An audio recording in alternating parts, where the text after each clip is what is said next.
अपने आप में एक वैश्विक भाषा है जो आदिकाल से चली आ रही है। ये एक मूलभूत ऐसी लिपि है जिसके लिए किसी अन्य शब्द की आवश्यकता नहीं। हर भाषा भाषी चित्रकला को अपने विचारों जो कलाकार ने उकेरे हैं उसको समझकर उसकी खुशी, गम, आनंद में साझा हो सकता है, लेकिन फिर भी जो वातावरण है उसमें भारतीय भाषाओं का चित्रकला के साथ संबंध बन गया है। तो इस सत्र में आप सभी का स्वागत है, अभिनंदन है। सभी अतिथि हमारे मध्य आ चुके हैं। आज की संध्या के अध्यक्ष श्री दलीप हितकारी जी जो आज के कार्यक्रम की अध्यक्षता करेंगे, मैं उन्हें सादर आमंत्रित करता हूं। आप मंच पर आएं और मंच की गरिमा को बढ़ाएं। आप शांता आर्ट गैलरी के निदेशक हैं और कलाकारों के प्रेरणा स्रोत हैं और उनके संग्राहक हैं। आपका हार्दिक स्वागत है, अभिनंदन है। जोरदार तालियां।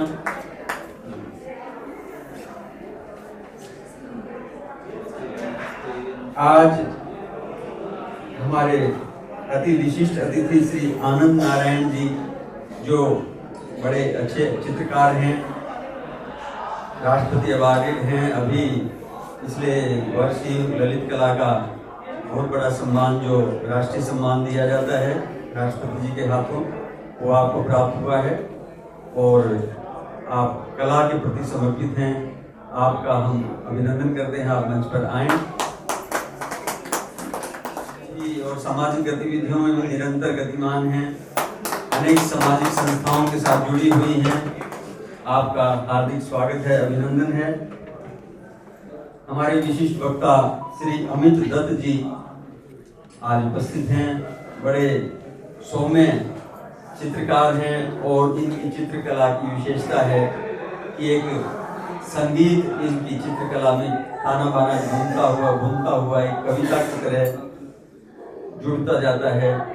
इनकी जितनी भी वीडियो क्लिप देखेंगे चित्र बनाते हुए, उसके साथ एक मधुर संगीत और एक कविता के स्वर ऐसे उद्भूत होते हैं जैसे ईश्वर या माँ सरस्वती अपने वरदान की वर्षा कर रही हैं।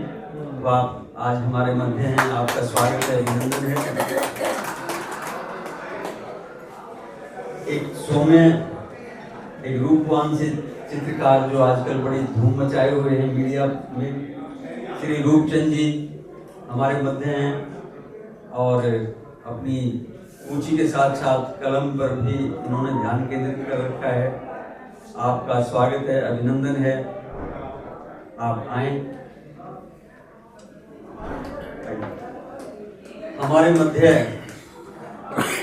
नंद झा जो स्वामी विवेकानंद और भारतीय साहित्य और संस्कृति पर जिनका विशिष्ट कार्य है, योगदान है, जिनके 60 अद्भुत ग्रंथ भारतीय संस्कृति को आलोकित कर रहे हैं, आज हमारे मध्य आए हैं।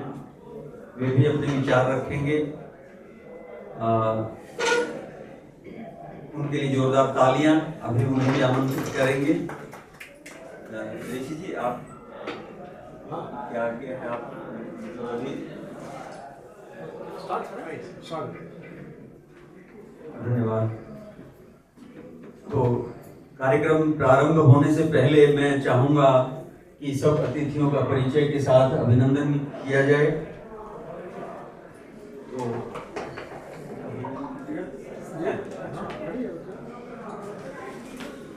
आगे शिव संजय जी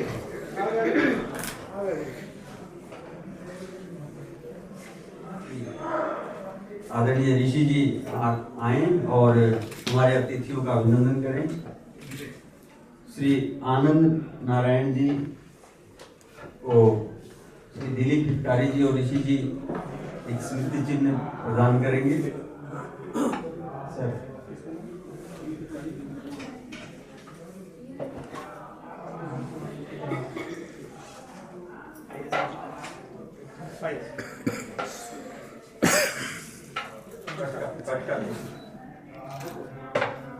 श्री दिलीप भिकारी जी इनको स्मृति चिन्ह प्रदान करेंगे।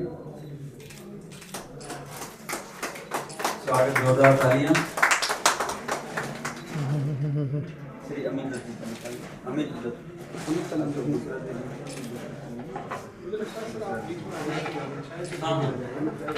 सामने आ जाए। हाँ,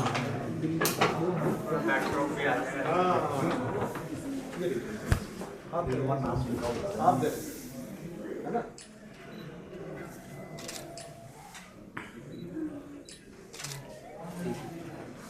धन्यवाद।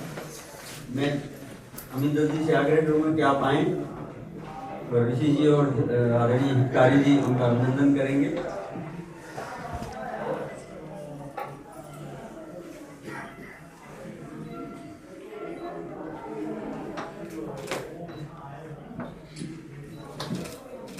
नाम निकाल डॉक्टर नलिनी,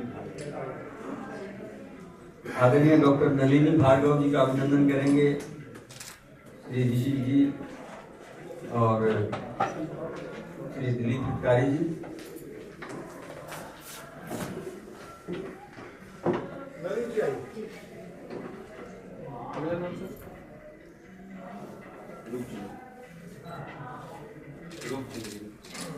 सर हाथ लगाइए। जोरदार ताली। श्री रूपचंद ये रखें सर हाथ लगाइए।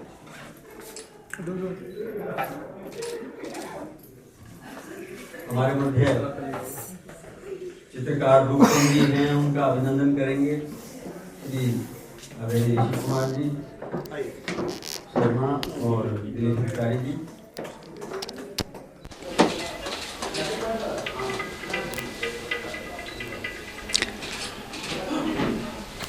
डॉक्टर दिलीप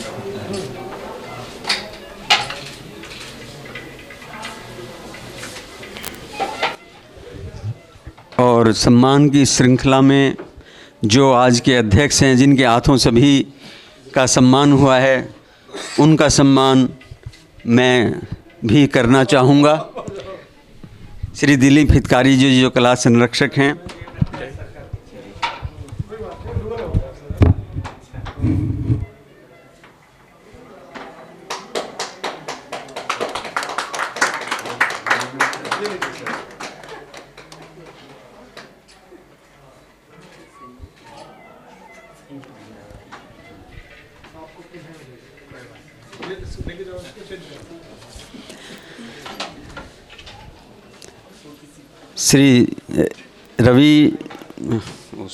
श्री ऋषि कुमार शर्मा जो हिंदी अकादमी के पूर्व अध्यक्ष रहे हैं और जिनके हाथों उप सचिव रहे हैं, जिनके हाथों हमने ये सम्मान अर्जित किया है, उन्हें एक पटका पहनाकर स्वागत करेंगे।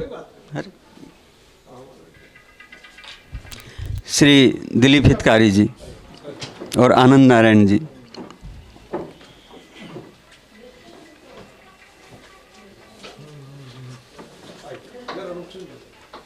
एक पटका और श्री झा जी के लिए। हाँ, पटका इनके मोमेंटो नहीं। तालियां। और हमारे श्री नंद झा जी जो हमारे मध्य हैं, उनका अभिनंदन करेंगे एक पटका पहनाकर। संजय स्वामी जी कर देंगे ना। संजय जी आइए। आइए सर, आप दोनों मिलके हम अभिनंदन करें। ये तो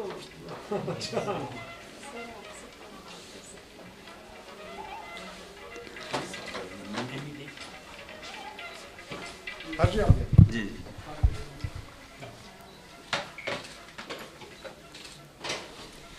धन्यवाद। सम्मान की प्रक्रिया संपन्न हुई और अब वैचारिक ज्वाला, वैचारिक ज्योति जिसके लिए हम इकट्ठा हुए हैं, विषय है चित्रकला और साहित्य, परस्पर उनका क्या संबंध है, क्या तारतम्य है। इस विषय पर मैं चाहूँगा कि नारी शक्ति हमारे मध्य हैं, तो डॉक्टर नलिनी भार्गव जी से ही प्रारंभ करना चाहूँगा कि आप अपने विचार यहाँ व्यक्त करें। 3 से 4 मिनट में संक्षिप्त में रूप में अपनी बात को कहें। आदरणीय डॉक्टर नलिनी जी, स्वागत है।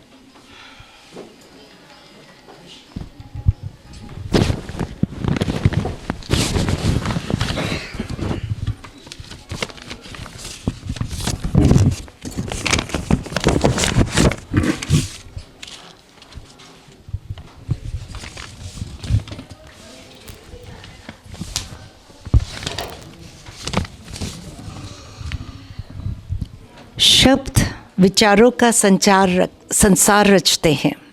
शब्द विचारों का संसार रचते हैं, रंग भावनाओं को अमर करते हैं। जहाँ शब्द थमते हैं वहीं रंग बोल उठते हैं। जहाँ रंग फीके पड़ते हैं शब्द मुखर हो उठते हैं। आदरणीय अध्यक्ष महोदय, सम्मानित मंच व अति सम्मानित सदन, मैं डॉक्टर नलिनी भार्गव आप सभी का अभिनंदन करती हूँ, नमन करती हूँ। आज मुझे जिस विषय पर अपने विचार रखने का अवसर मिला है वह है लेखन और चित्रकला।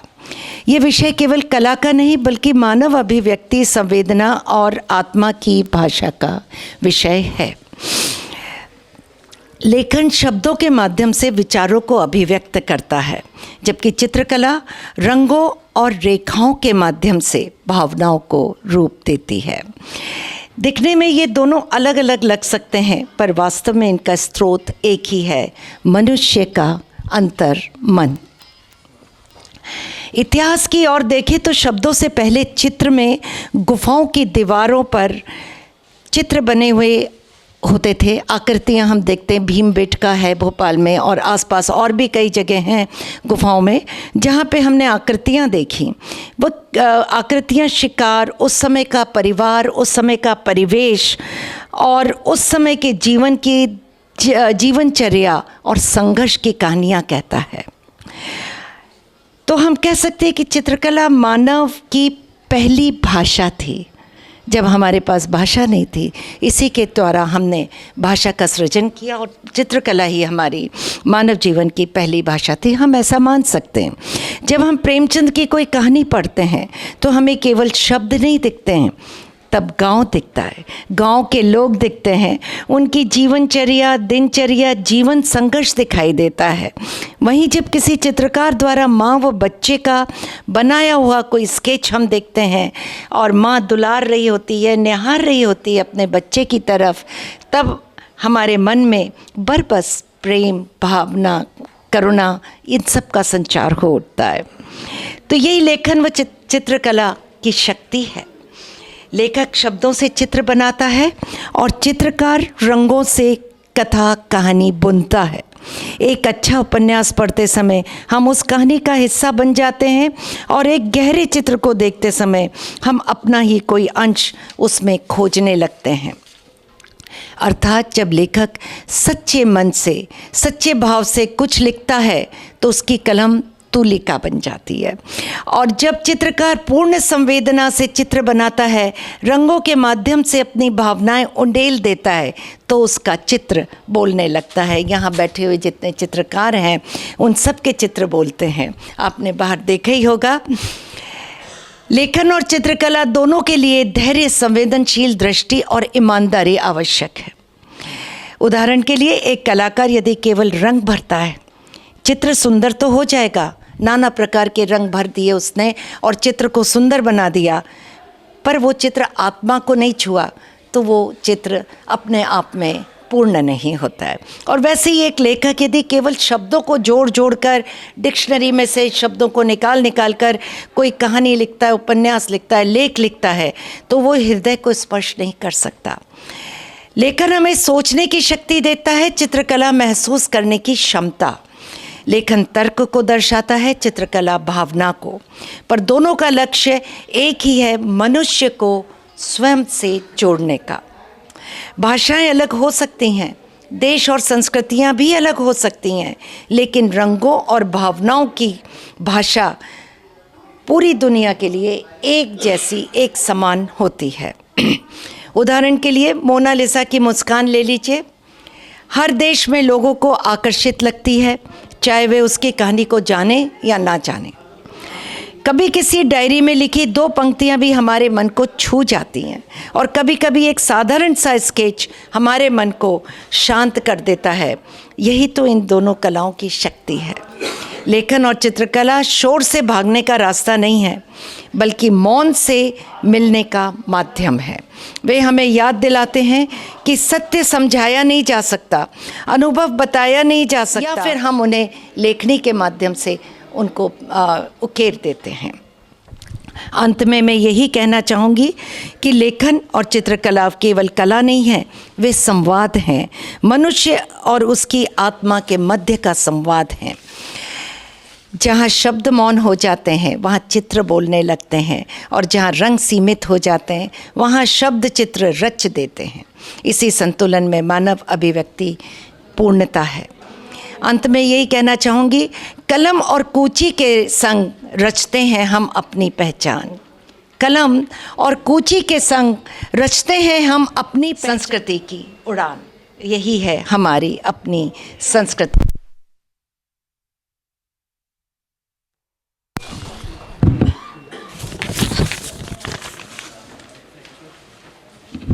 धन्यवाद आदरणीय नलिनी भार्गव। पुस्तकें प्रकाशित हैं।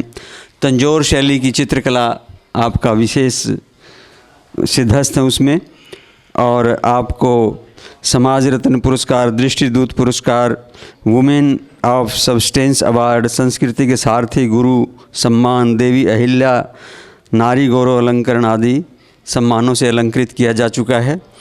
आपकी सतत साधना इसी तरह चलती रही। इन्हीं शुभकामनाओं के साथ मैं हमारे मध्य जो दूसरे कलाकार के रूप में और वक्ता के रूप में उपस्थित हैं श्री रूपचंद जी, जो वरिष्ठ चित्रकार तो हैं ही, रूपचंद इंस्टीट्यूट संस्थान हैं।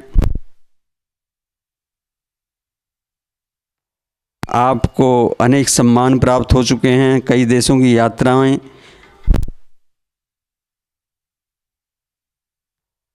इस कला यात्रा का एक रिकॉर्ड है। आपको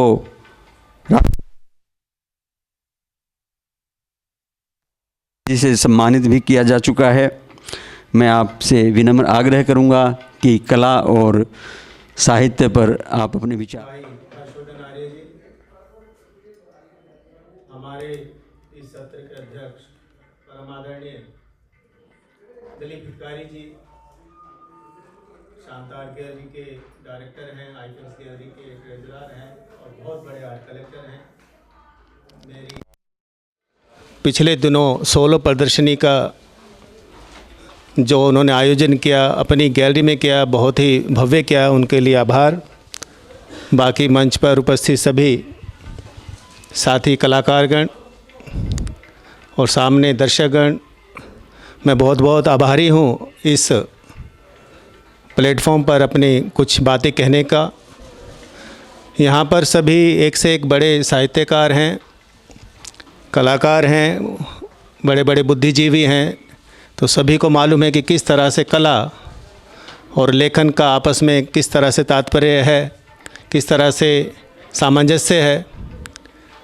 मैं कुछ रियल इंसिडेंट्स ऐसे बताना चाहूँगा कि जहाँ से ये आपको सिद्ध होता है कि किस तरह से ये जो बातें हैं वाकई उस तरफ मोड़ लेती हैं।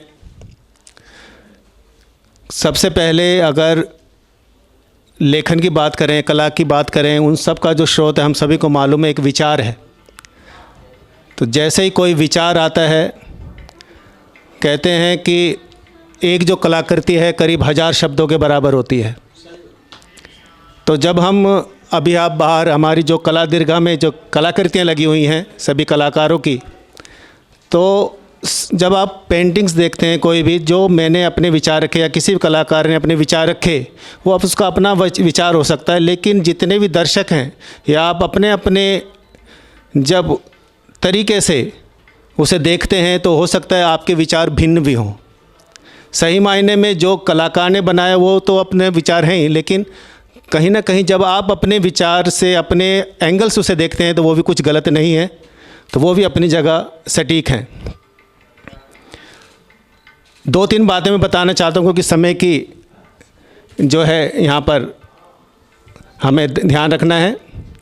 सबसे पहले मेरा जो हमेशा ये रहता था किसी भी उसमें पार्टिसिपेट करना, किसी कॉम्पिटिशन्स में और कुछ, तो लेखन और उसका जो आर्ट का क्या सामंजस्य रह सकता है। तो एक कार्टून कॉन्टेस्ट रहा जो मिनिस्ट्री ऑफ हेल्थ और हिंदुस्तान पेट्रोलियम ने सामंजस्य किया, जब मैं अपने कॉलेज में ही था, तो वो मैं बताना चाहता हूँ। तो एक एडवर्टाइजमेंट आया कि भाई आपको उसमें पार्टिसिपेट करना है, ऑल ओवर इंडिया का उसमें कॉन्टेस्ट था, और उसमें जो है करीब फर्स्ट प्राइज़ जो है काफ़ी 20,000 का था। ये करीब 93 की बात है, 94 की। तो मैंने उसे पढ़ा और उसमें बहुत सारी बातें लिखी गई थी कि उसमें आपको पॉपुलेशन पर जो है, जनसंख्या पर, आपको नियंत्रण पर आपको कोई कार्टून बनाना है। तो एक कलाकार के तौर पर मैंने उसे देखा, समझा, तो मैंने कहा कि अगर हम कुछ लिख देंगे तो फिर सारा मैसेज क्लियर हो जाएगा। उस कार्टून में मैंने बिल्कुल भी कोई शब्द नहीं लिखा, सिर्फ़ और सिर्फ जो मैं बताना चाहता हूँ कि मैंने एक हाथ दिखाया, परिवार नियोजन का चिन्ह दिखाया, और उसके बाद उसमें एक तराजू दिखाई जिसमें एक स्तर दिखाया एक बड़ी फैमिली का और एक छोटी फैमिली का। बड़ी जो फैमिली थी उसमें जो उसकी जो परेशानियाँ थी उसको दिखाने का मैंने प्रयास करा, और जो हैप्पी फैमिली थी उसका जो स्तर था अब दिखाने की कोशिश करा। तो लेखन और साथ साथ जो चित्रण है उसमें बिना कुछ शब्द बोले ही वो कई सारे शब्द वो बोल पा रही थी, और वो ऑल ओवर इंडिया से जब वो सम्मानित किया गया तो उसमें मेरा प्रथम पुरस्कार रहा। मैं सौभाग्यशाली रहा। तो सिर्फ हमारी जो कलाकार के तौर पे हमारी जिम्मेवारी भी हो जाती है कि हम जो भी बात करें कि सामने वाले दर्शक के ऊपर क्या हम सही वो बात बोल पा रहे हैं। इसी तरह से मेरा सौभाग्य रहा गुलजार साहब की साथ 2 साल काम करने का। उनकी जो कविताएं थे, उनके जो गाने थे, उनके कविताओं को सुनकर, उनके गानों को सुनकर उनकी पेंटिंग्स पे का निर्माण किया गया। खुद स्वयं गुलजार साहब ने उसका उद्घाटन किया। और उनकी एक कविता थी माँ। तो जब मैंने उस पेंटिंग को बनाया, माँ लिखा गया था, उस माँ के अंदर ही उस कविता के जितने भी जो उसमें शब्द आ रहे थे उन शब्दों को मैंने ढालने की कोशिश किया। और मैं देख सकता हूँ कि जब गुलजार साहब ने साक्षात उस कलाकृति को देखा तो उनकी आंखों में एक हल्का सा जो है बस आंसू ऐसे कि आने ही वाले हैं। और उन्होंने उस बात को बड़ी ही वो तरीके से कहा, बहुत सराहा कि ये मेरी बहुत ही, आपने तो बस क्या काम कर दिया। तो अगेन जो शब्द लिखे गए और उसको किस तरह से हम उसे कलाकृति के तौर पर लेकर आए। इसी तरह N Dilip Kumar special commissioner of police Delhi police के रहे। उनकी पूरी जर्नी के आधार पर एक पुस्तक उन्होंने लिखी। समय समय पर मैंने उन सबको पढ़ के उनके साथ करीब 3-4 महीने तक बैठ के और उनको लिखी हुई शब्दों को उनको उनके इलस्ट्रेशंस में लेकर आया, पेंटिंग्स में लेकर आया।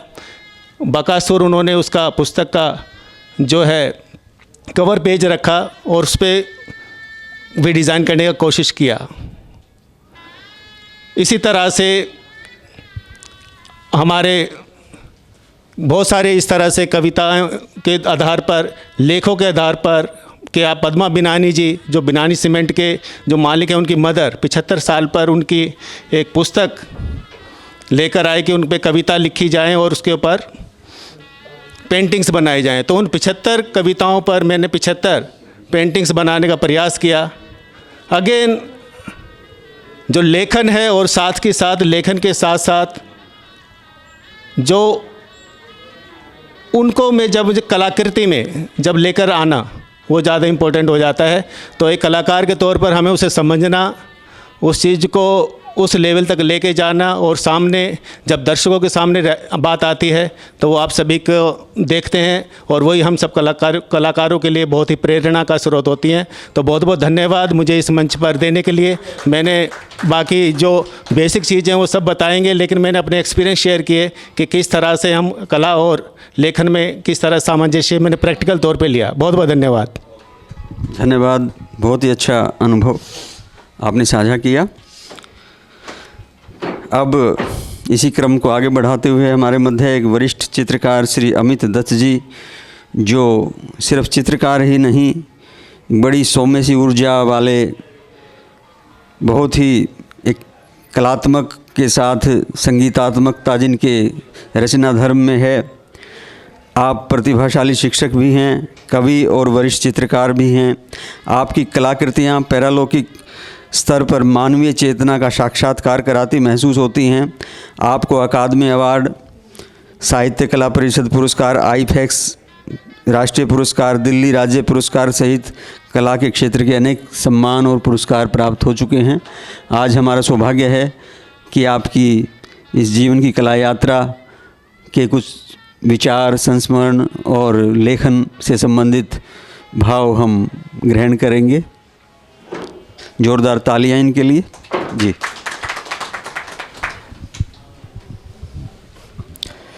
जी, शुक्रिया, धन्यवाद। अपनी बात कहने से पहले दो शब्द बोलता हूँ कि वक्त गुजरा न तेरे पहलू में तो तू बेसब्र हो गई है ज़िंदगी। वक्त गुजरा न तेरे पहलू में तो तू बेसब्र हो गई है ज़िंदगी। तन्हाइयों की ज़रूरत होगी तुझको है ज़िंदगी। हम तो यूं भी शोर मचाते आए थे दुनिया में। तो ये जो शोर है ना, ये हमारे भीतर मचा रहना चाहिए। ये शोर है मेरे होने का, मेरे अस्तित्व का। मेरी जर्नी कला को लेकर जो शुरू हुई, मेरा बचपन जो पूरा रहा, मैं बहुत शरारती था।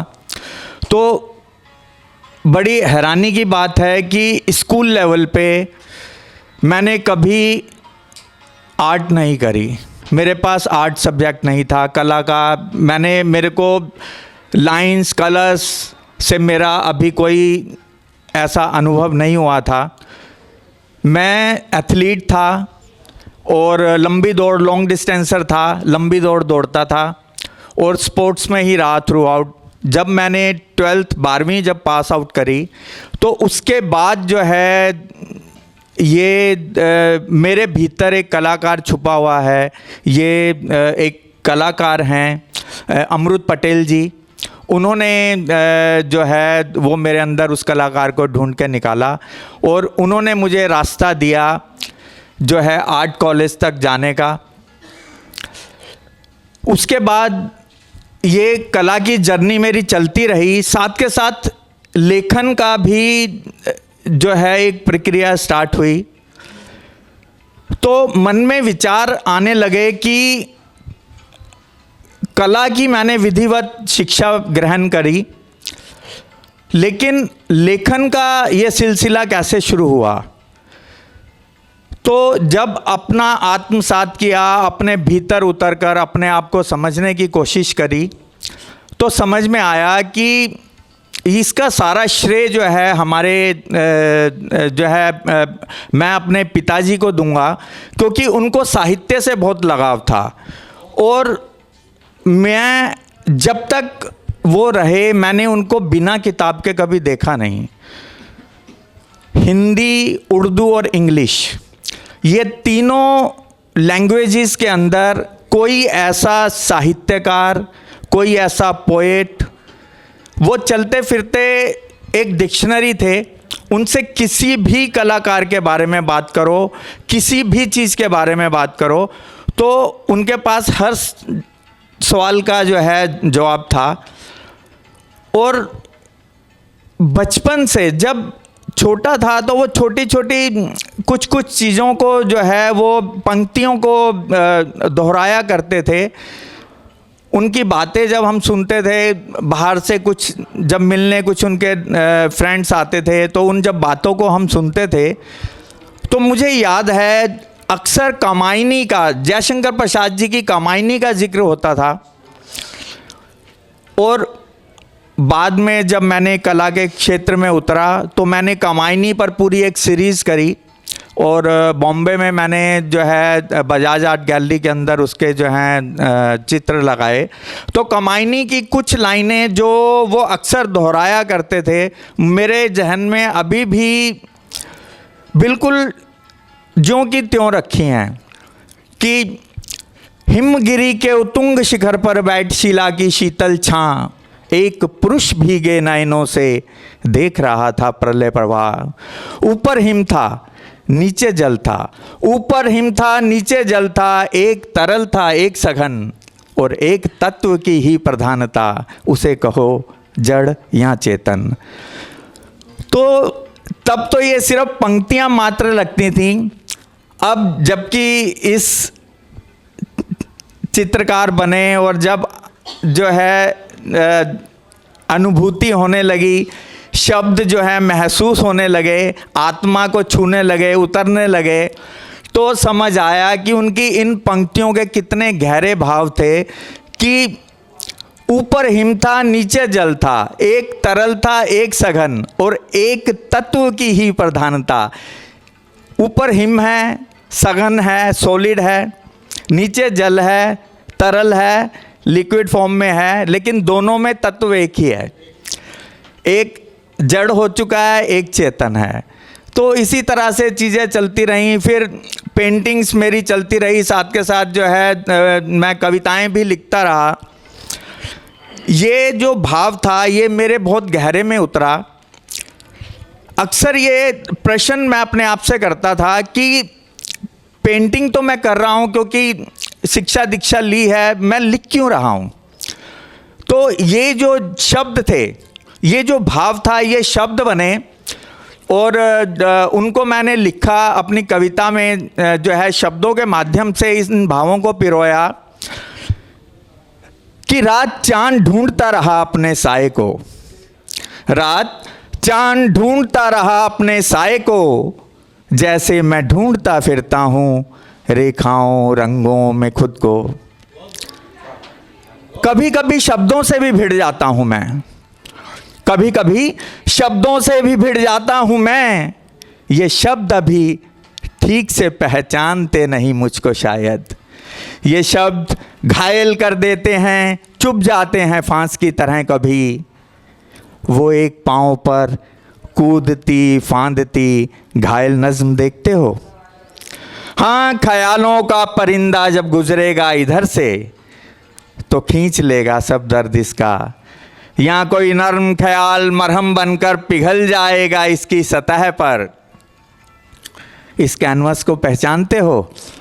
ये मुझे पहचानता है, जिद नहीं करता शब्दों की तरह, उतर जाने देता है मुझे अपने भीतर।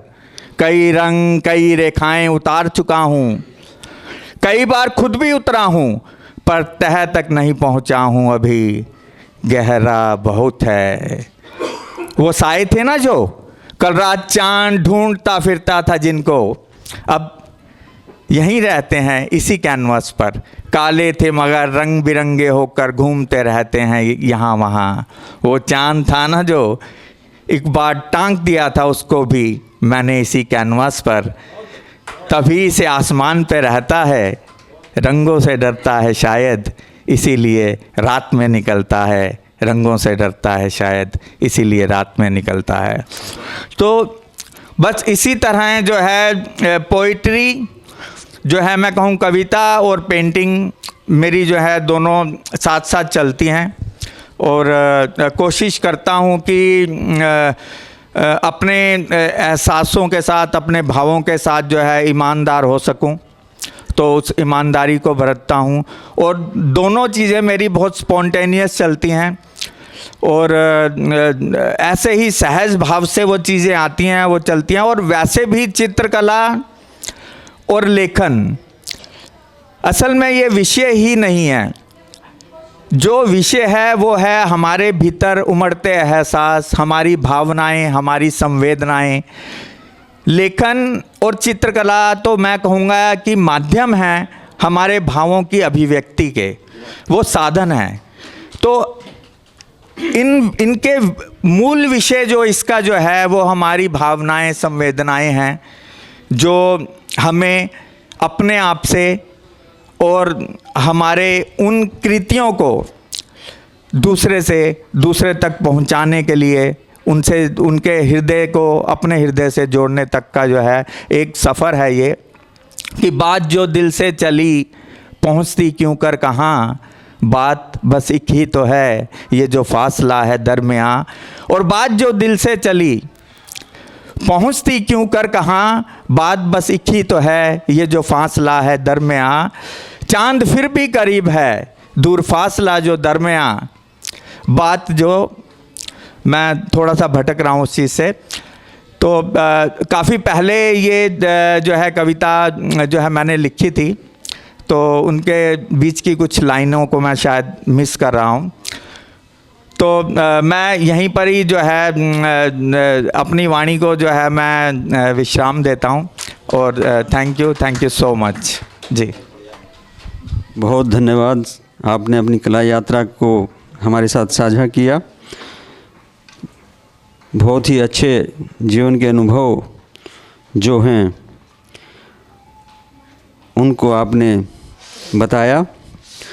और इसी कड़ी में आज के जो हमारे अति विशिष्ट अतिथि श्री आनंद नारायण जी, जो बड़े सीनियर आर्टिस्ट हैं और अभी जिनको राष्ट्रपति जी ने सम्मानित किया है नेशनल आर्ट अवार्ड के साथ, मैं उन्हें से सम्मान आमंत्रित करता हूं मंच पर कि आप आएँ और अपने विचार हमें साझा करें।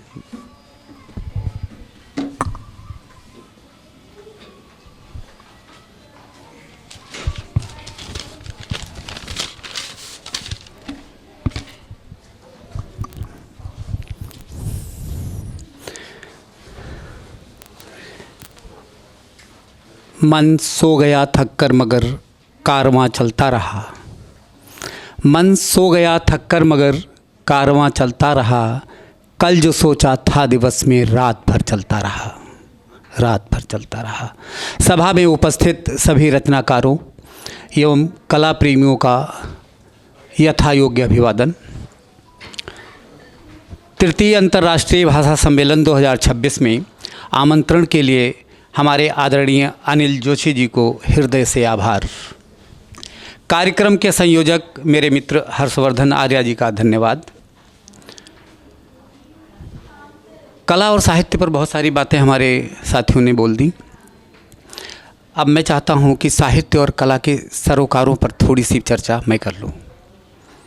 कला हो या साहित्य, या यूं कहें कि रचना धर्मिता, याद आते ही दायित्व का बोध होता है और मन कहता है कि जनमानस जब कुछ न कह पाने की स्थिति में छटपटाता है। जनमानस जब कुछ न कह पाने की स्थिति में छटपटाता है, ऐसे में परंपरा रही है कि कोई भी रचनाकार, चाहे वह कवि हो, कलाकार हो, उसे वाणी देगा।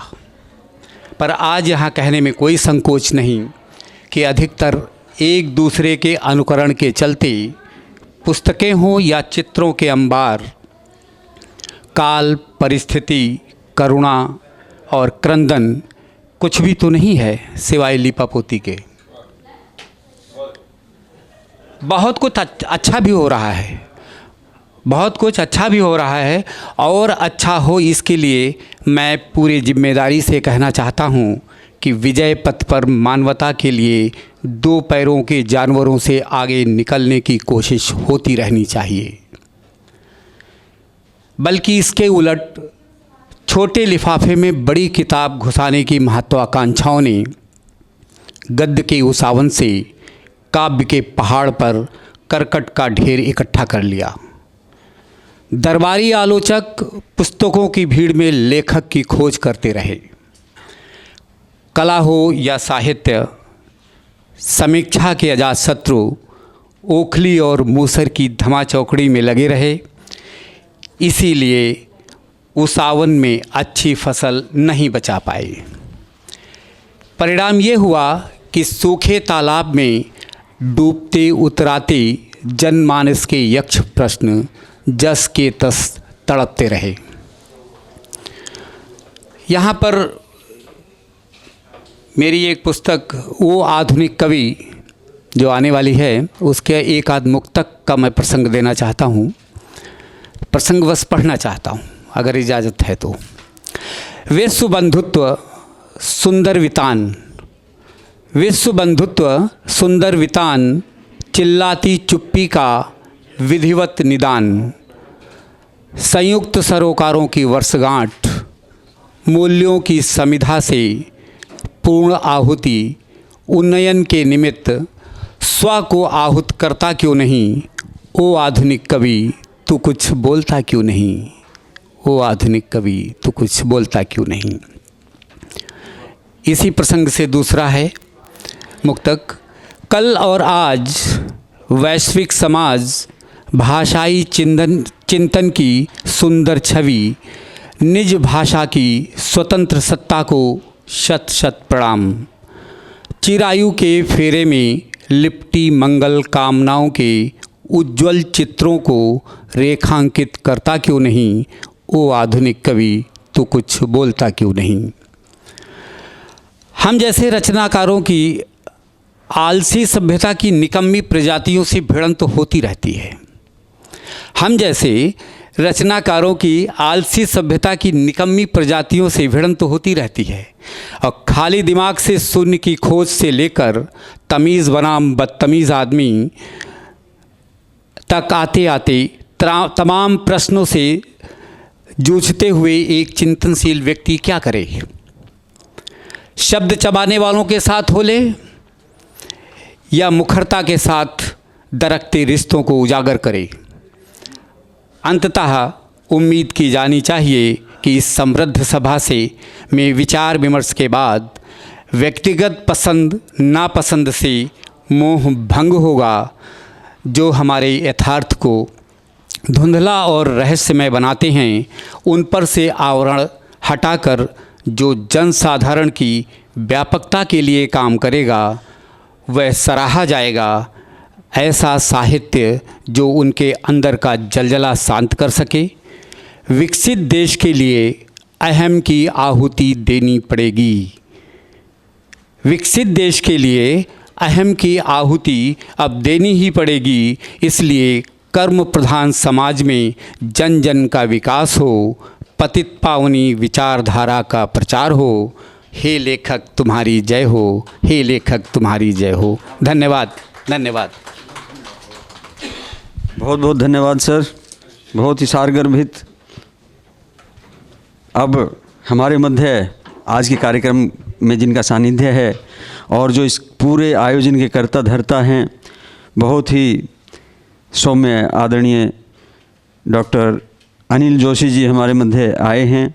मैं आपसे आग्रह करूंगा, विनम्र आग्रह करूंगा कि आप आएं और अपने चंद शब्दों से इस कार्यक्रम को सम्मानित करें। श्री अनिल जोशी जी। धन्यवाद हर्षी। सच में इसमें इस जो पूरा सम्मेलन है इसमें अगर 4 चांद लगाने का काम हुआ है तो वो आप लोगों की कृतियों की वजह से हुआ है। आज हम जब आदरणीय निशंक जी आए थे और उद्घाटन कर रहे थे, हम में से कुछ चित्रकार थे भी और काफ़ी लोगों ने बड़ी संख्या में इसको देखा। तो ये हमारे जो विनोद जी हैं केरल वाले, उन्होंने कहा कि ये वैश्विक भाषा है। जो आपकी भाषा, हम लोगों की भाषा कुछ किलोमीटर में, कुछ 50, 100, 200 में, लेकिन आपकी जो भाषा है वो सारी दुनिया में जानी जाती है। तो इसलिए आप लोग तो जो है वो दुनिया में अपने विचार को, अपनी रचना को, अपनी संकल्पना को, अपने सपनों को, अपनी कल्पना को पहुंचाने वाले लोग हैं। इसलिए आपका बहुत बहुत अभिनंदन। ये एक तरीके से राउंड टेबल डिस्कशन शायद ज़्यादा उस फॉर्म में होती, और आप सब लोग जो सोच भी रहे हैं, हमारा जिस समय हमने सोचा था हर्ष जी के साथ, तो ये सोचा था कि ऐसे लेखक जो चित्रकार भी हो, जिनकी नस नस में रचनात्मकता हो, हम चाहते थे कि ऐसे लोगों को इस सब में हम बुलाएं और उनके चित्रों को हम देख सकें। और आप में से ज़्यादातर लोग उसी प्रकार के हैं जिनका जीवन ही क्रिएटिव है। अभी जो लेखक ग्राम के अंदर कार्यक्रम हुआ चित्रकला का, तो उसमें भी नंदिता दास के पिता जो हैं वो वहाँ पर उन्होंने एक प्रदर्शनी लगा रखी थी, जतिन जी ने। और जैसे मतलब एक लेखक, एक कवि होता है, उसको ज़्यादातर लोग खिसका हुआ समझते हैं कि ये क्या बोल रहा है, ये क्या, किस दुनिया में, ये क्या सोच रहा है। तो मतलब हमने कहा कि लेखक भी, चित्रकार भी, मतलब महा खिसके हुए लोग, जिनका सोच, जिनकी कल्पना शक्ति, जिनकी रचनात्मकता और दृष्टि बिल्कुल संसार और दुनिया से हटकर।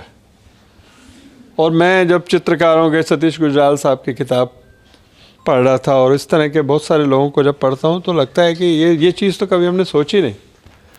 तो हम अंतर्राष्ट्रीय भारतीय भाषा सम्मेलन की ओर से आप सबके कृतज्ञ हैं कि आपने अपनी चित्रों हमको यहाँ पर लगाने के लिए दिए।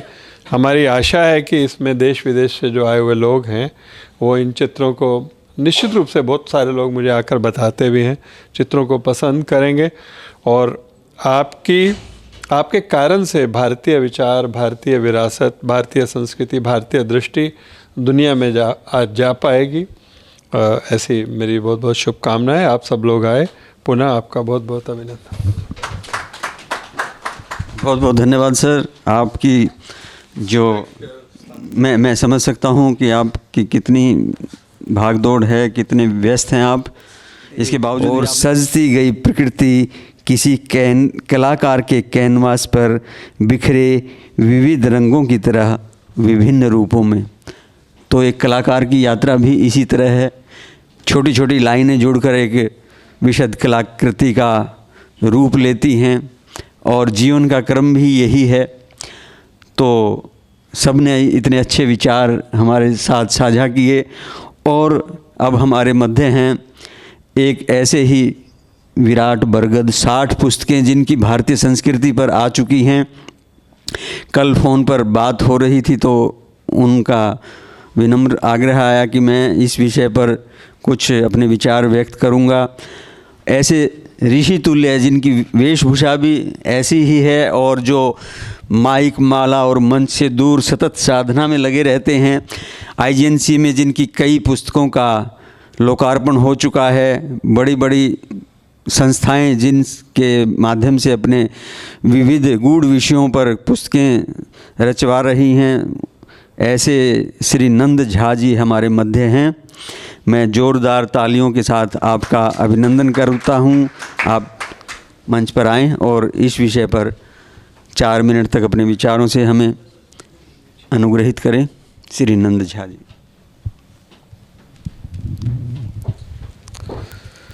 प्रथम नमन निवेदित है श्रीमान दलीप हितकारी जी को। यह संत हैं, एक दलीप सिंह हैं, वो समझ रहे हैं आप, उनका साम्य मुझे मिला आप में, उनसे भी मैं परिचित हूँ। रामलीला मैदान में मैंने किया था, अखंड यज्ञ किया था कि यहाँ परिवर्तन हो दिल्ली में, तो परिवर्तन हुआ।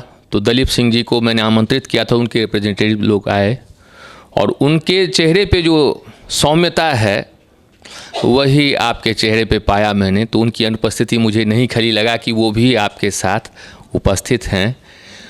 फिर पूज्य हैं, संपूज्य हैं, हमारे मंच के सभी पुरोधा हैं, सभी दिव्य ऋषि हैं, और ये तो महर्षि हैं, आर्या जी, आर्य हैं, अग्रज हैं। इनकी दया मुझ पे बनी रहती है, और क्या कहूँ, एक है पंक्ति की को बर छोट कहूँ अपराधा। तो किसको छोटा कहूँ बड़ा कहूँ, अद्वैत है जीवन, कोई किसी से छोटा नहीं है, सभी अतुल्य हैं, किसी की तुलना नहीं हो सकती। मैंने इसीलिए यह लोभ किया आर्या जी से कि जीवन जो है मुक्ति इसका उद्देश्य है, लक्ष्य है। हमारे सनातन परंपरा में मोक्ष को ही जो है, लक्ष्य और मोक्ष समझिए पर्यायवाची शब्द हैं। तो संथारा ले लेने से सनातन नहीं उस पे एग्री है कि आप शरीर का नाश करके मुक्ति नहीं पा सकते। ऊर्ध्वमुखी चेतना को जगाकर, संसार को समाकर आप मुक्त हो सकते हैं। जीवन में ही जीवन मुक्ति का आनंद मिल सकता है। प्रबुद्ध बुद्ध होके ही आप मुक्त हो सकते हैं। संसार की कठिनाइयों पे विजय पाके ही आप मुक्त हो सकते हैं। तो चित्र से मेरा रिश्ता है, बचपन से है। मैं नहीं मानता कि चित्र से काव्य अलग है, काव्य से संगीत अलग है। ये प्रकृति है मनुष्य की, जो आकृति में स्वयं आया है, स्वयं चित्र है। वो अपनी ही नकल करेगा, चित्र बनाएगा, और फिर जिसमें गूंज है, पंच तत्व है, सभी गुंजायमान है, ध्वनि से पूरे ब्रह्मांड की रचना हुई है। तो ध्वन्यालोक उसमें होगा, तो खुद को फिर रिपीट करेगा, खुद से प्रेम करेगा, ध्वनि करेगा, गायन करेगा।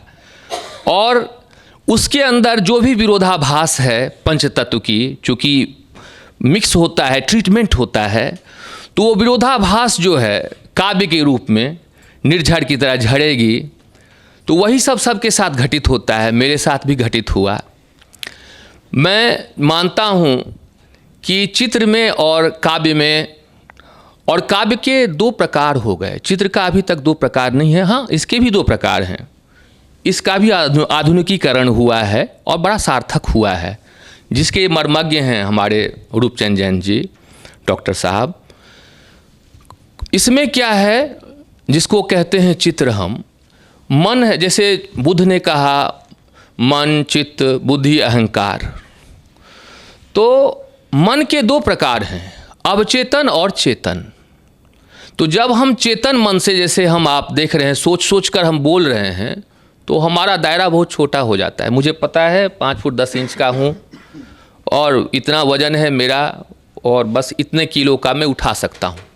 लेकिन जब सो जाता हूँ, अवचेतन जागता है, तो फिर विराट स्वरूप प्रकट होता है।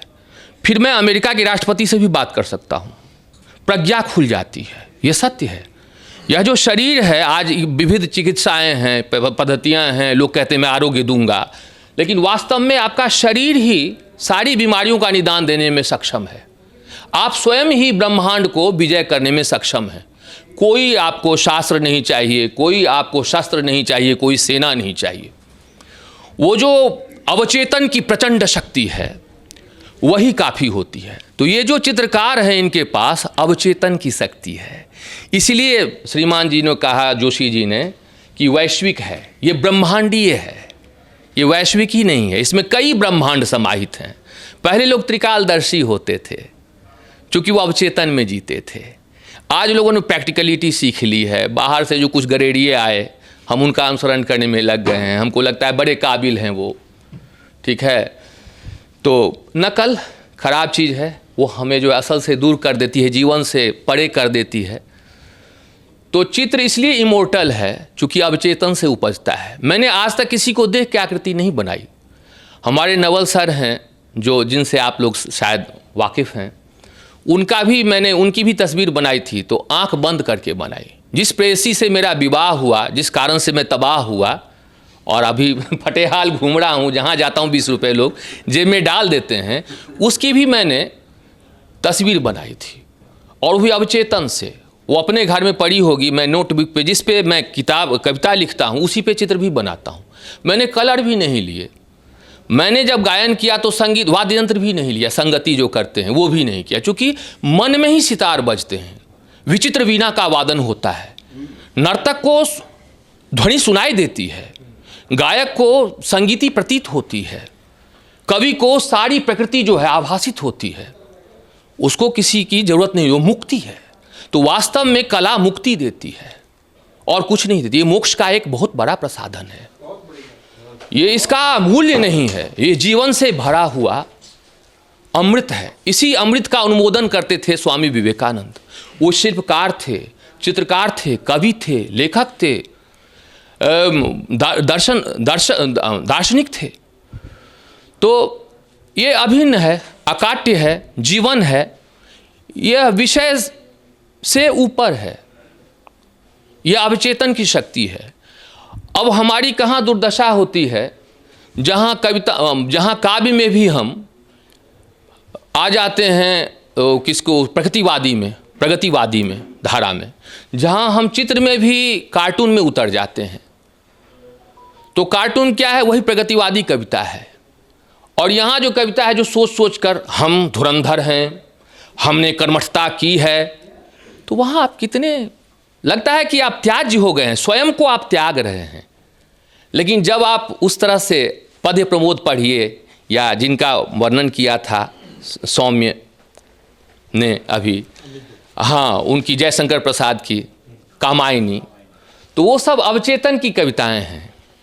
जब नागार्जुन लिखते हैं अमल धवल गिर के शिखरों पर बादल को घिरते देखा है, तो एक ऐसे भी व्यक्ति मिले क्योंकि वो बिल्कुल यही मस्तिष्क लगाते हैं, चेतन मस्तिष्क हमेशा। बहुत पैसे हैं उनके पास, बहुत बड़े लोग हैं पैसे से। तो उन्होंने कहा क्या लिया बाबा नागार्जुन ने, भीख मांगते रहे, एक घर में रहे, अमल धवल, देखो सारा काठमांडू, आधा काठमांडू जो है मेरा है, सारा व्यापार है, देखो यही है ना हिमालय, देखो मेरा बंगला और सब कुछ। क्या, मैंने कहा आप नहीं समझ पाएंगे उन्होंने क्या लिया और क्या दिया, कि मजबूरी हो गई है हमारी, इतनी जीवनी है, जीवन शक्ति है नागार्जुन में। क्यों है? क्योंकि उन्होंने वही रसपान किया, उन्होंने वही मुमुक्षा जिसको कहते हैं, जन्म जन्मांतर का DNA जो चित्त में समाहित होता है, जो चित्तवृत्तियाँ लेकर आते हैं, तो ये कला ही है जो ट्रांसफर होती है। ये दूसरे जन्म में लेके जाते हैं, जो कहते हैं ना क्या लेके जाओगे, ये सभागार छूट जाएगा, लेकिन कला आपकी ट्रांसफर होगी अगले जन्म में। तो जन्म जन्म से कलाकार होता है आदमी, एक जन्म में कला संचित नहीं होती है, एक जन्म में हम मनुष्य नहीं बनते हैं। तो कला हमें मानव बनाती है, और विवेकानंद का यही आशीर्वाद था कि मनुर्भव, मनुष्य बनना बहुत बड़ी उपलब्धि। उन्होंने कहा, जहाँ मैं पहले बचपन में कहता था कि जहाँ आनंद नहीं वहाँ नंद नहीं। मेरे एक मित्र हैं, IAS हैं, बड़े क्लोज थे, तो आनंद शब्द मैं सुनता हूँ तो मैं दौड़ पड़ता हूँ, तो इनकी तरफ दौड़ पड़ा। उन्होंने कहा कि 2 टांग के जानवरों से हमें थोड़ा आगे बढ़ना है। बहुत अच्छा लगा। अभी मैं जूना अखाड़ा गया तो वहाँ आनंदेश्वरानंद हैं, बेचारे यंग ही हैं, काले बाल हैं उनके। तो चूँकि आनंद उसमें था, तो आनंद से मुझे इतना लगाव है। वंदे कृष्णम जगत गुरुम परमानंद माधवम, एक कविता सुनाऊं, इसमें संकोच हो रहा है क्योंकि छोटी ही है। पहली कविता याद आ रही है मुझे, क्योंकि मुझे लगा जैसे नया पन्ना जुड़ गया, मैं फिर से शून्य से शुरू कर रहा हूँ, ऐसा प्रतीत हो रहा है। मैंने बहुत सारी पेंटिंगें बनाई, गोपी गजवानी जी के साथ एक बार मैंने एग्जीबिशन लगाया था 97 में। उसके बाद जो आपाधापी है, किसी ने लिखा था कि जिसने तृणभर लिखा डस गई रोज रोज की आपाधापी, तो फिर मैं नहीं कर पाया आर्ट, क्योंकि यहाँ 2 बातें हैं, आर्ट आप करें भी और आप उसको मार्केटिंग भी उसकी आपको ही करनी होगी। यहाँ कोई सुविधा नहीं, सरकार क्रेडिट लेती है, चाहे कोई भी सरकार हो, लेकिन सुविधा कभी नहीं देती है। किसी ने लिखा था कि नेता लेता है देता नहीं है। किसी ने कुत्ते से तुलना की थी नेताओं की, और कहा था कि कुत्ता जब मुस्कुराता है दुम हिलाता है तो काटता नहीं है, नेता जब मुस्कुराते हैं दुम हिलाते हैं तो काट लेते हैं। तो बहुत सारे उसमें बिंब हैं। तो ये सत्य है कि नेता कभी नेता बड़ा हो जाता है। एक छोटी सी कविता सुनाता हूँ, क्योंकि समय बहुत कम है, और बहुत आभार आप लोगों का, आपने इतना झेला मुझे। कि गिरकर गालियाँ मत दो पड़े लाचार पत्थर को, वो बतला है रहा तुमको तुम्हें चलना नहीं आता। कि गिरकर गालियाँ मत दो पड़े लाचार पत्थर को, वो बतला है रहा तुमको तुम्हें चलना नहीं आता। स्लेटों की लिखावट को मिटा देना नहीं मुश्किल, स्लेटों की लिखावट को मिटा देना नहीं मुश्किल, मगर तू जानता है कि तुझे लिखना नहीं आता। बहुत आसान है यह तो, बहुत आसान है यह तो, बहुत नीचे उतर जाना, मगर आदर्श की चोटी पे कोई चढ़ नहीं पाता। मगर आदर्श की चोटी पे कोई चढ़ नहीं पाता। अगर लोहा बनोगे तुम तो एक दिन टूट जाओगे, अगर लोहा बनोगे तुम तो एक दिन टूट जाओगे, क्योंकि दोस्त लोहे सा तुम्हें ढलना नहीं आता। लड़ सको जब तक लड़ो इस जिंदगी से तुम, लड़ सको जब तक लड़ो इस जिंदगी से तुम, मौत से क्योंकि तुम्हें लड़ना नहीं आता। बहुत कुछ कह दिया मैंने, बहुत कुछ और था कहना, मगर इस वक्त को यारों कभी रुकना नहीं आता। स्लेटों की लिखावट को मिटा देना नहीं मुश्किल, मगर तू जानता है कि तुझे लिखना नहीं आता। अगर लोहा बनोगे तुम तो एक दिन टूट जाओगे, क्योंकि दोस्त लोहे सा तुम्हें। धन्यवाद, आभार, बहुत बहुत जोरदार तालियां श्री नंद झा जी के लिए। जी, बहुत ही सारगर्भित विचार आपने व्यक्त किए, इसके लिए आपका हार्दिक स्वागत, अभिनंदन, धन्यवाद। अब हमारे मध्य हिंदी अकादमी के पूर्व सचिव श्री ऋषि कुमार शर्मा जी, जो इस इतने विशद कार्यक्रम को पता नहीं किस किस रूप में देख रहे हैं, इनके कंधों पर बड़ा भार है, इसके बावजूद भी ये हमारे मध्य हैं। मैं विनम्र आग्रह करूंगा कि आप आएँ और इसको थोड़ा सा समेटें, फिर हम अध्यक्षीय अभिभाषण सुनेंगे। जी, धन्यवाद हर्ष जी कि आपने मुझे 2 मिनट बोलने का अवसर प्रदान किया। सर ने नागार्जुन का जिक्र किया और नागार्जुन की एक कविता है दंतुरित मुस्कान। उस कविता में वो कहते हैं कि वो घुमंतु तो थे ही, आते थे 1-2 साल में घर में आते थे, तो देखा कि बच्चा बड़ा हो गया। अब जब वो आए तो माँ के हाथ में बच्चा था और वो बच्चे से बात कर रहे थे। उसमें एक शब्द का प्रयोग किया गया है कि क्या देखते ही रहोगे अनिमेष, क्योंकि वो बच्चे को अनजान लग रहे हैं उसके अपने फादर ही। और फिर वो उस कविता में ही कहते हैं कि यदि तुम्हारी माँ ना होती तो मैं तुम्हारी ये मुस्कान न देख पाता, तो यदि हर्ष जी ना होते तो मैं इतने अच्छे लोगों के विचार न सुन पाता। कि हर्ष जी ने इतने अच्छे विचार, और सच मानिए मैंने किसी सेशन को इतना नहीं अटेंड किया जितना ये वाला अटेंड किया है, क्योंकि कला और साहित्य दोनों एक साथ मिल रहे हैं, ये अद्भुत संयोग है।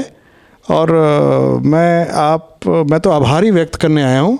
और मैं आपको बता दूँ कि 1995 से लेकर 2005 तक मैंने दिल्ली की कोई ऐसी गैलरी नहीं है जिसको न देखा होगा, और लगभग 300 लोगों के मैंने इंटरव्यू भी किए हैं ऑल इंडिया रेडियो के लिए। मैं कॉरेस्पॉन्डेंट रहा हूँ ऑल इंडिया रेडियो का, और चित्रों को बड़ी गंभीरता से देखना, और मैं अभी देख नहीं पाया हूँ लेकिन देखूँगा ज़रूर। तो ये मेरी रुचि रही है।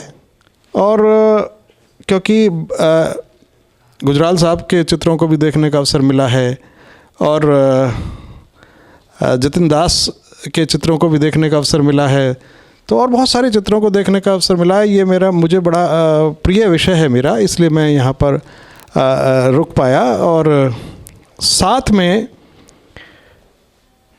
मेरी दोनों बेटियाँ जो हैं वो भरतनाट्यम डांस की एक्सपोनेंट रही हैं, और उन्होंने जो डांस सीखा वो मंडी हाउस के जयश्री ईश्वर जी से सीखा। लेकिन उस समय क्या होता था कि वो छोटी थी और मैं 1-1.5 घंटे के लिए उसी हॉल में रहा करता था। उस दौरान मैंने सारे चित्रों को देखकर अपने ज्ञान की अभिवृद्धि की, और चित्रों को देखकर मुझे बड़ा अच्छा लगता है, और आपको देखकर और भी अच्छा लगता है। और आपके लिए मैं सिर्फ यही कहना चाहूँगा कि जहाँ पर आपका आभास होगा वहाँ पतझड़ भी मधुमास होगा, और यूँ ही होता नहीं लहरों में कंपन, कोई प्यासा नदी के पास होगा। धन्यवाद। धन्यवाद गागर में सागर भरने के लिए, आपका हार्दिक आभार। और अब हम अंतिम पड़ाव पर आदरणीय अध्यक्ष जी की अनुमति से अध्यक्षीय अभिभाषण के लिए मैं उन्हें सादर आमंत्रित करूंगा। डॉक्टर दिलीप एस हितकारी जी, जो शांता आर्ट गैलरी के एक निदेशक हैं, डायरेक्टर हैं, और तमाम कलाकारों को प्रोत्साहित करने के लिए सदैव तत्पर रहते हैं। और आईफैक्स आर्ट गैलरी हो या और अन्य गैलरियां, इनकी सेवाएं वहाँ रहती हैं। मैं ऐसे सम्मान ज़ोरदार तालियों के साथ आपका आह्वान करता हूँ कि आप आएँ और अपना आशीर्वाद हमें प्रदान करें। श्री हितकारी सर। सभी आदरणीय वक्ताओं का मैं अभिनंदन करता हूं और आभार प्रकट करता हूं कि उन्होंने बहुत अच्छे तरीके से अपने विचार रखे कला और साहित्य के बारे में और हम सबको उसके बारे में अवगत कराया। और ये बहुत अच्छी एक शुरुआत है कि कला और साहित्य को हम आपस में इनको मिलाकर हम इसके अपने विचार प्रकट करें और इसको आगे लेके जाएं। आप सभी का धन्यवाद। Thank you very much. Thank you. धन्यवाद। कर लेंगे कुछ विचार तो कुछ एक्सपीरियंस तो बताएं सर, कैसे आप इतने कलाकारों को कैसे प्रोत्साहित करते रहे? जीवन का कोई ऐसा अनुभव जो पेंटिंग से जुड़ा हो, कलाकारों से जुड़ा हो, वो हमारे बीच तक आए। ऐसा है कि मेरी कला की उसमें 3rd जनरेशन है, तो अब 2 जनरेशन आगे भी आ गई हैं और हम कलाकारों से बहुत पुराना उठना बैठना रहा है। और अब कला के क्षेत्र में अगर आप देखेंगे तो अभी पिछले 15-20 साल में ही उसमें फ़र्क आया है। पहले कलाकारों की कोई इम्पोर्टेंस नहीं थी। बचपन में मैं भी कलाकार बनना चाहता था, लेकिन मेरे घर वालों ने मना कर दिया कि ना तो कुछ कमाएगा, ना खाएगा, ना तेरी शादी होगी। ये सभी कलाओं के साथ था सर, है ना? तो लेकिन कलाकारों के साथ हमेशा संपर्क रहा, उठना बैठना रहा और बहुत अच्छे एक्सपीरियंस रहे। कलाकार अधिकतर बहुत सिंपल होते हैं, उनमें कोई उल्टे विचार नहीं आते, किसी को ख़राब करने की या छेड़खानी करने की उनकी इच्छा नहीं होती।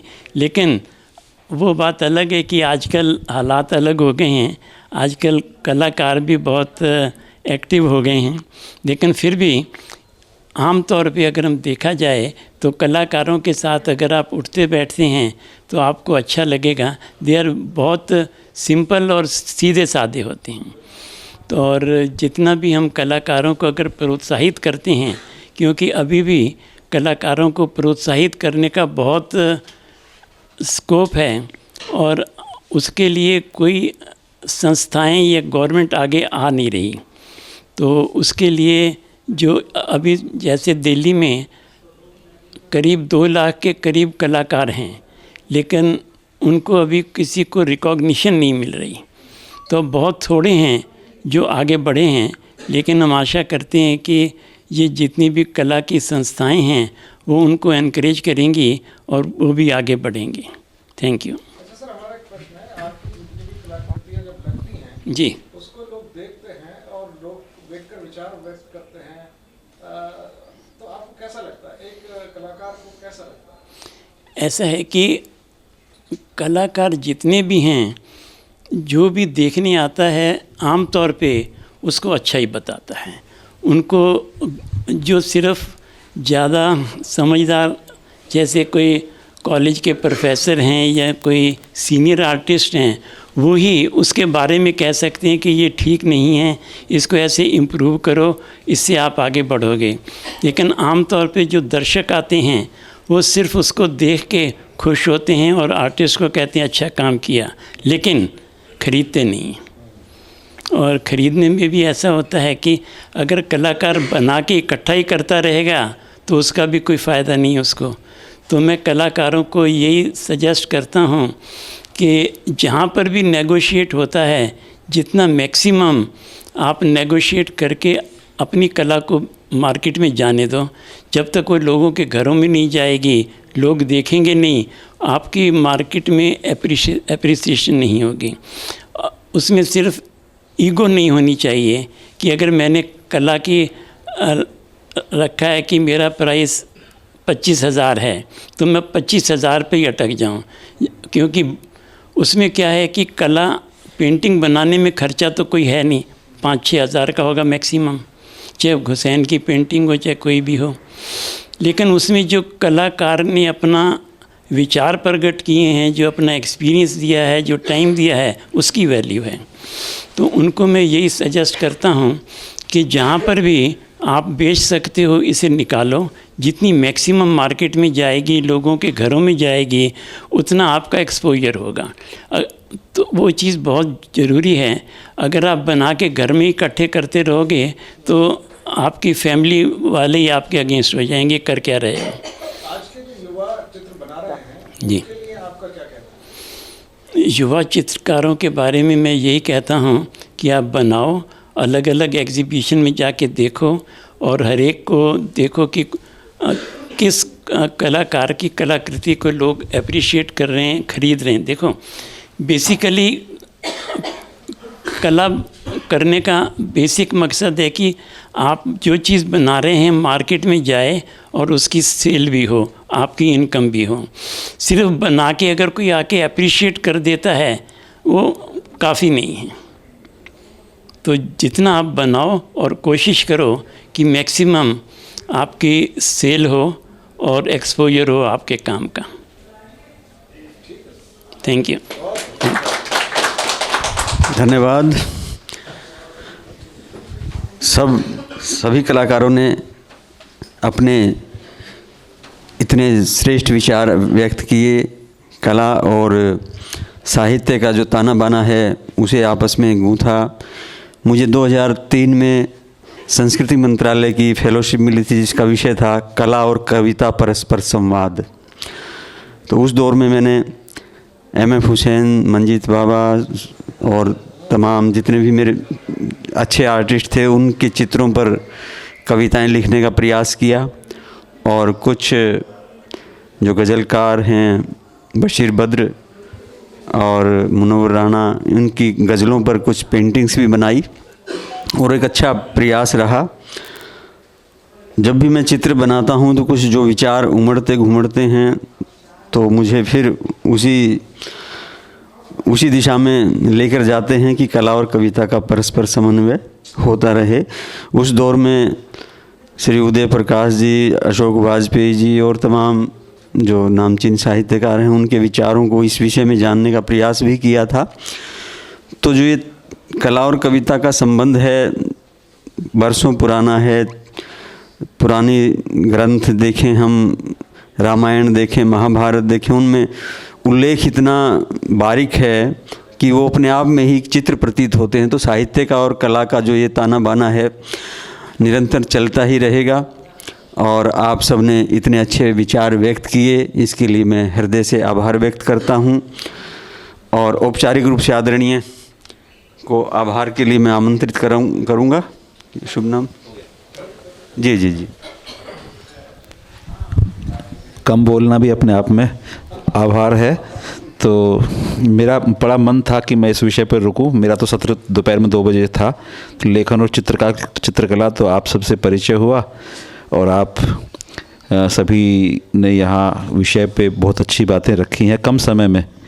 ये बड़ा मुश्किल होता है कि बड़े विषय को कम शब्दों में कहना। तो किसी ने कविता के माध्यम से, नंद झा जी ने, तो बाकी बड़ा अच्छा अनुभव जो है अपने अमित दत्ता जी ने। और मतलब चेहरे से लगता है कि उनकी उम्र बहुत होगी पर आवाज़ उनकी जो है 30-35 साल के नौजवान जैसी है। तो ऐसे आप सबका बहुत बहुत आभार है। इतने सुंदर आयोजन में आप सब सम्मिलित हुए। आपका अंतर्राष्ट्रीय भारतीय भाषा सम्मेलन की ओर से हार्दिक अभिनंदन, आभार, धन्यवाद। एक सामूहिक चित्र के लिए सभी आ जाएं और उसके बाद भोजन की व्यवस्था, सभी भोजन करके जाएंगे।